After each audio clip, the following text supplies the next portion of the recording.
प्यारे बच्चों, मैं रंजना राय अयोध्या दास राजकीय कन्या इंटर कॉलेज गोरखपुर कक्षा 6 के हिंदी की कक्षा में आप सभी का स्वागत है। बच्चों, आज हम लोग हिंदी के चौथे अध्याय को पठन पाठन के क्रम में जानेंगे और समझेंगे। चौथा पाठ है बच्चों नीति के दोहे। इस पाठ को हम दो भागों में विभक्त किए हैं। पहले पाठ योजना में हम कबीरदास जी को पढ़ेंगे और दूसरी पाठ योजना में हम रहीम जी को पढ़ेंगे। बच्चों, कबीरदास जी का जन्म 1398 ईस्वी के लगभग काशी में हुआ था। ये भक्ति काल के निर्गुण धारा के कवियों में इनका विशिष्ट स्थान है। इनके गुरु रामानंद जी थे।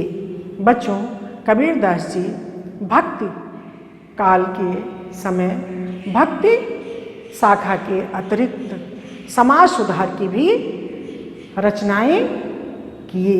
अपने दोहों में इन्होंने समाज में फैली विषमताओं के लिए सभी वर्गों को इन्होंने क्या किया है, सुधारने का मौका दिया है अपने दोहों के माध्यम से। बच्चों, इनका संग्रह जो है वो क्या है, बीजक है। बीजक 3 भागों में विभक्त है। कौन कौन सा? पहला भाग है साखी, दूसरा सबद और तीसरा रामायणी। इनका मृत्यु जो है बच्चों वो 1518 ईस्वी में मगहर में हुआ। आइए बच्चों, इनके दोहों को हम पढ़ते हैं। दुर्बल को न सताइए जाकी मोटी हाय, मुई खाल के श्वास सो सार भस्म होए जाए।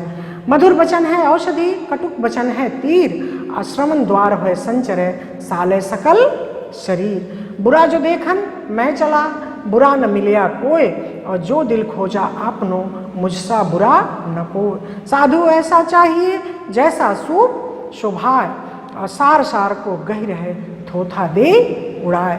धीरे धीरे रे मना धीरे सब कुछ होए, और माली सींचे 100 घड़ा ऋतु आए फल होए। बच्चों, आइए पहले दोहे का अर्थ हम व्याख्या आपसे बताते हैं, कठिन शब्दों का अर्थ भी बता देते हैं। बच्चों, इसमें औषधि दवाई, कटुक कड़वा, तीर बाण। आइए और देखते हैं सुभाय स्वभाव, थोथा बेकार, गही ग्रहण करें। और इसके बाद अब हम लोग इसकी व्याख्या को जानेंगे। पहले दोहे में कबीरदास जी कहते हैं कि हमको दुर्बल और असहाय लोगों को, निर्बल लोगों को नहीं सताना चाहिए। बच्चों, कबीरदास जी कहते हैं कि दुर्बल लोगों को सताना नहीं चाहिए। जाकी मोटी हाय, जिसकी आह जो होती है बहुत बुरी होती है। मुई खाल के श्वास सो सार, मुई खाल के श्वास सो सार भस्म हो जाए। मरे हुए खाल से जो धौकनी बनती है उसे लोहा जो है वो क्या होता है बच्चों, गल जाता है। तब जब जिंदा आदमी को हम सताएंगे तो जो उसकी आह निकलेगी वो और भी क्या होगी, बुरी होगी, और भी भयावह होगा, उसका असर बहुत बुरा पड़ेगा। इस नाते हमें दुर्बल और असहाय लोगों को सताना नहीं चाहिए। क्या करना चाहिए बच्चों? उनसे प्रेम करनी चाहिए, उनसे उनकी मदद करनी चाहिए। अगर कोई गरीब है, कोई निर्बल है और कोई असहाय है तो उसको हम लोग उससे क्या करें, प्रेम करें, उसकी मदद करें। बच्चों, मधुर वचन है औषधि, कटुक वचन है तीर। दूसरे दोहे में बच्चों कबीरदास जी कहते हैं कि हमारी वाणी कैसी होनी चाहिए, मीठी होनी चाहिए। हमारी बोली कैसी होनी चाहिए, मीठी होनी चाहिए। मधुर वचन है औषधि, कटुक वचन है तीर। हमारी मधुर वचन, मीठी बोली वो औषधि दवाई का काम करती है, और कड़वी बोली किसका काम करती है, तीर बाण के जैसे। श्रवण द्वार हो संचरे साले सकल शरीर। कान के रास्ते शरीर के भीतर जाती है और संपूर्ण शरीर को क्या करती है, सालय यानी बेध देती है, संपूर्ण शरीर को बेध देती है। बच्चों, कब तुलसीदास जी भी लिखे हैं कि तुलसी मीठे बचन से सुख उपजत चहोर, और वशीकरण एक मंत्र है तज दे बचन कठोर। कोयल और कौवे बच्चों दोनों एक रंग के होते हैं, लेकिन जब कोयल बोलती है तो लोग कहते हैं कि देखिए अरे कहीं कोयल बोल रही है, कितना ध्यानमग्न होकर के उसकी आवाज़ को सुनते हैं। लेकिन जब कौवा बोलता है तो लोग कहते हैं कि अरे उड़ा दीजिए इसको जल्दी, सर खा रहा है, ऐसा बोलते हैं ना। तो हमारी बोली कैसी होनी चाहिए, मीठी होनी चाहिए। काका काको लेत है, कायल काको देत, और मीठी बोली कारने सबका मन हर लेत। शब्द संभाल के बोलिए, शब्द के हाथ न पाओ, एक शब्द है औषधि, एक शब्द है घाव। बच्चों, शब्द को बहुत सोच समझ के बोलना चाहिए। कोई परेशान हो, आपके पास आ जाए और आप कहें कि नहीं ठीक हो जाएगा, समय आएगा सब सही हो जाएगा, ना परेशान होइए, तो उसके लिए वो दवाई का काम कर जाता है। और आप उस पर ऐसे बोल देंगे कि आप तो हमेशा करते रहते हैं, आपसे ऐसी गलतियां हो जाती हैं, तो उसके लिए वो बहुत दुख का विषय हो जाएगा। इस नाते हमको कैसा बोलना चाहिए, मीठा बोलना चाहिए बच्चों। आइए, इसमें कौन सा अलंकार है, श्रवण द्वार हो संचर साले सकल शरीर। यहाँ पर 100 वर्ण की आवृत्ति बार बार हुई है। जब एक ही वर्ण की आवृत्ति बार बार होती है तो कौन सा अलंकार होता है बच्चों, अनुप्रास। तो इस पंक्ति में अनुप्रास अलंकार होगा, दूसरे दोहे के दूसरे पंक्ति में अनुप्रास अलंकार होगा। अब हम देखते हैं तीसरा दोहा, बुरा जो देखन मैं चला, बुरा न मिलिया कोय, और जो दिल खोजा आपनो, मुझसा बुरा न कोय। बच्चों, कबीरदास जी कहते हैं कि हमको अपने अंदर की बुराई झांक के देखना चाहिए, हमको दूसरे का छिद्रान्वेषण नहीं करना चाहिए, दूसरे की बुराई नहीं देखनी चाहिए। तो कह रहे हैं कबीरदास जी कि बुरा जो देखन मैं चला, मैं इस संसार में बुरा देखने के लिए चला, मैं बुरा देखने के लिए चला, तो बुरा न मिलिया को, तो हमको कोई बुरा मिला ही नहीं। और जो दिल खोजा आपनो, अगर जब हमने अपने अंतर आत्मा को झांक कर देखा, अपने अंदर देखा, तो मुझसा बुरा न कोई, तो मेरे जैसा कोई बुरा और मुझे मिला ही नहीं। यानी इस तीसरे दोहे से हमको ये सीख मिलती है कि हम सुधरेंगे, जग सुधरेगा। हम एक एक करके सभी लोग अपने कमी को दूर कर देंगे, फिर इस समाज का एक नया रूप सामने उपस्थित होगा। बच्चों, आइए, साधु ऐसा चाहिए जैसा स्वभाव, और सार सार को गह रहे थोथा देह उड़ाए। साधु, साधु का अर्थ क्या होता है बच्चों, सज्जन, संत। संत का स्वभाव कैसा होता है, सूप की तरह होता है। जो सज्जन लोग हैं उनका स्वभाव कैसा होता है, सूप। सूप तो आपने देखा होगा, जो अनाज फटकने के काम आता है। उसकी क्या विशेषता है बच्चों, वो जो सारयुक्त चीज़ें हैं, जो महत्वपूर्ण चीज़ें हैं, सार यानी जो उपयोगी चीज़ें हैं, उनको अपने अंदर ग्रहण कर लेता है, और थोथा दे उड़ा, और जो बेकार की चीज़ें हैं उनको वो क्या करता है, बाहर फेंक देता है। तो हमारा स्वभाव कैसा होना चाहिए, सूप की भांति होना चाहिए। हमको जहाँ पर अच्छी चीज़ें हैं उसको अपने अंदर आत्मसात कर लेना चाहिए, अपने अंदर धारण कर लेना चाहिए। हमारा जीवन कैसा होना चाहिए, सूप की तरह। हंस जैसा जीवन चाहता है बशर्तु चुनले गुणों की मोती बिखरे जहाँ जहाँ पर अच्छाइयाँ मिले बच्चों, वो जीवन में उसको निरूपित कर लेना चाहिए, जीवन में उन अच्छाइयों को धारण कर लेना चाहिए। अब देखिए, पांचवा दोहा है, धीरे धीरे रे मना, धीरे सब कुछ हो, और माली सींचे 100 घड़ा, ऋतु आए फल हो। बच्चों, इस पांचवें दोहे में कबीरदास जी ने धैर्य धारण करना चाहिए। ऐसी शिक्षा हमको जीवन में दे रहे हैं। हमको जीवन में कभी अधीर नहीं होना चाहिए, हमेशा धैर्यता को धारण किए रहना चाहिए कि धीरे धीरे रे माना धीरे सब कुछ हो। जब समय आएगा, जब सुअवसर आएगा तो सब कुछ हो जाएगा। अगर हम अधीर हो जाएंगे, अगर हम धैर्यता को छोड़ देंगे तो हम सब कुछ खो देंगे। और माली सींचे 100 घड़ा ऋतु आए फल हो। आज माली एक पौधे को लगाए और उसमें 100 घड़ा पानी डाले तो क्या फल आ जाएगा? नहीं आएगा बच्चों। जब उसका समय होगा तभी वो क्या होगा? पुष्पित होगा, पल्लवित होगा और फिर फल देगा बच्चों।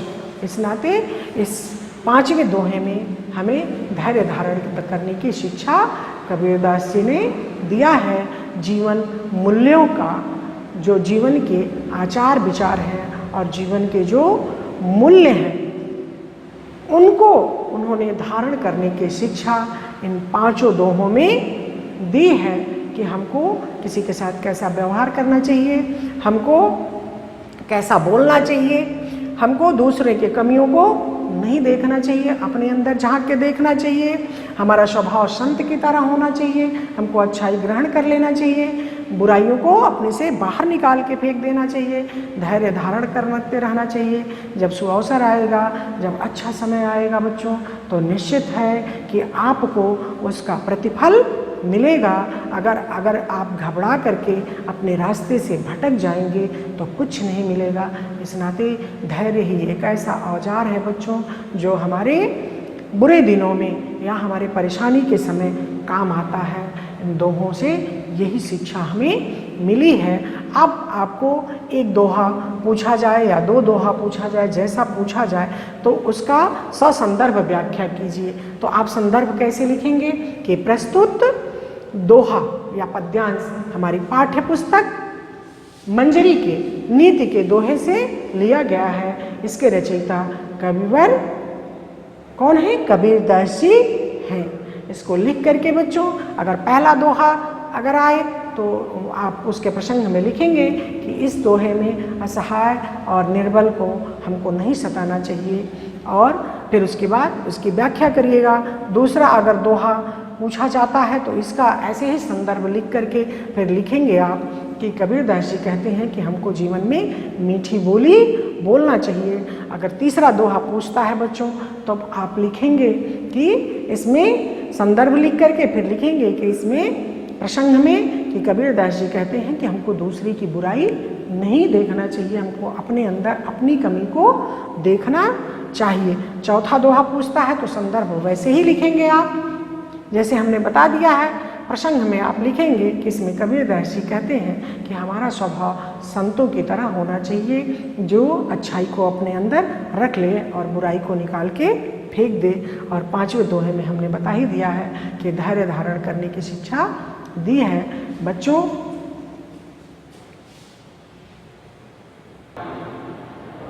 आइए बच्चों देखते हैं कठिन शब्द के अर्थ को हम लिख दिए हैं। औषधि, दवा, कटु, कड़वा, सालय, वेधता और सार, उपयोगी, ये कठिन शब्द के अर्थ हैं। अब देखिए तत्भव और तत्सम। तत्भव किसे कहते हैं और तत्सम किसे कहते हैं बच्चों? तत्भव और तत्सम 2 शब्द हैं। जो शुद्ध हिंदी के शब्द होते हैं वो तत्सम शब्द हैं, और जो तद्भव शब्द उसका बिगड़ा हुआ रूप होता है वो तत्भव होता है। तो इसमें तद्भव क्या है? भस्म का तत्सम शब्द क्या होगा? भस्म। औषधि, औषधि, औषधि, सत्य, सत्य, शरीर, शरीर। ये आप अपनी कॉपी में कर लीजिएगा। आइए बच्चों निम्नलिखित शब्दों के 2-2 अर्थ लिखिए। पहला शब्द क्या है? तीर। तीर का एक अर्थ होता है बच्चों बाण और दूसरा अर्थ होता है नदी का किनारा। पट, पट का होता है कपड़ा और दूसरा अर्थ होगा इसका द्वार या दरवाजा। सारंग, सिंह भी होता है और दूसरा अर्थ हाथी भी। ये अपनी कॉपी में आप कर लीजिएगा। आइए बच्चों, अब हम लोग चलते हैं गृह कार्य की ओर। गृह कार्य में हमने 2 प्रश्न दिए हैं। मीठी बोली किसका काम करती है? इसका उत्तर आप अपनी कॉपी में लिखिएगा। और दूसरा प्रश्न है, कोई भी कार्य समय पर होता है, इसके लिए हमें क्या करना चाहिए? इन दोनों प्रश्नों का उत्तर आप अपनी कॉपी में कर लीजिएगा बच्चों। गृह कार्य का होना बहुत ज़रूरी है। हम कोई भी चीज़ जब लिखते हैं, पढ़ते हैं और समझते हैं तो तीनों का जब एक साथ क्या होता है, समन्वय, तीनों जब एक साथ इकट्ठे होते हैं, हमने पढ़ा, सुना और फिर लिखा, तो वो हमारे मन मस्तिष्क पर अपना अमिट छाप छोड़ देता है बच्चों। फिर कभी वो जीवन में भूलता नहीं है। इस नाते गृह कार्य आप लोग अपनी कॉपी में करिएगा। और जो हमने लिखवा दिया है कठिन शब्द के अर्थ, तत्भव और तत्सम, और एक दोहे का कोई भी दोहा उठाइएगा, उसका पहले संदर्भ लिखिएगा, फिर प्रसंग हमने बता दिया वो लिखिएगा, उसके बाद व्याख्या लिखिएगा, और आखिरी में जैसे मीठी बोली कार में ये जो है मीठी बोली जो है औषधि का काम करती है। इसमें आया है श्रवण द्वार वह संचर साले सकल शरीर, तो इसका काव्य सौंदर्य भी लिखिएगा कि इसमें कौन सा अलंकार है। इस काम को आप लोग बच्चों सारा जो भी हमने आपसे कहा आप अपनी कॉपी में करिएगा। अब हम आते हैं बच्चों आखिरी क्या है, संप्राप्ति। हमने क्या इन दोहों में प्राप्त किया? क्योंकि कबीर के दोहे जो हैं आचार विचार संबंधित क्या है, जीवन मूल्यों के दोहे हैं। जीवन मनुष्य को कैसे जीना चाहिए, इन दोहों में यही सारी चीज़ें लिखी हुई हैं। एक मनुष्य को अपना जीवन सार्थक बनाने के लिए कैसे जीना चाहिए, ये कबीरदास जी अपने दोहों के माध्यम से हम तक पहुँचाए और हम सब अपने जीवन में इसको निरूपित करें बच्चों। जीवन के जिस क्षेत्र में जाएं, जब हम मनुष्य में मनुष्यता का उदय होता है तो जिस भी क्षेत्र में जाता है बच्चों उन्हीं भावनाओं से कार्य करता है। और निश्चित है कि जब हम उन्हीं भावनाओं से कार्य करेंगे जो हमने पढ़ा, लिखा, सुना, देखा, तो हमारा जीवन सार्थक होगा बच्चों। हम अपने जीवन को सफल बनाएंगे, मनुष्य में मनुष्यता का उदय होगा और धरती पर फिर स्वर्ग का अवतरण होगा बच्चों। और गांधी जी का जो सपना था राम राज्य की स्थापना, वो जितने महापुरुष हुए, जितने संत हृदय के लोग थे, सभी की एक ही सोच थी बच्चों कि मनुष्य में मनुष्यता का उदय। तो निश्चित है कि हमको आशा ही नहीं वरन पूर्ण विश्वास है बच्चों, आप हमारे इन पढ़ाए हुए दोहों को आपके समझ में आ गया होगा। आप अपने अंदर इन सारी बातों को ग्रहण करेंगे। धन्यवाद बच्चों, सुरक्षित रहिए, संरक्षित रहिए। पुनः अगली पाठ योजना में फिर मिलेंगे।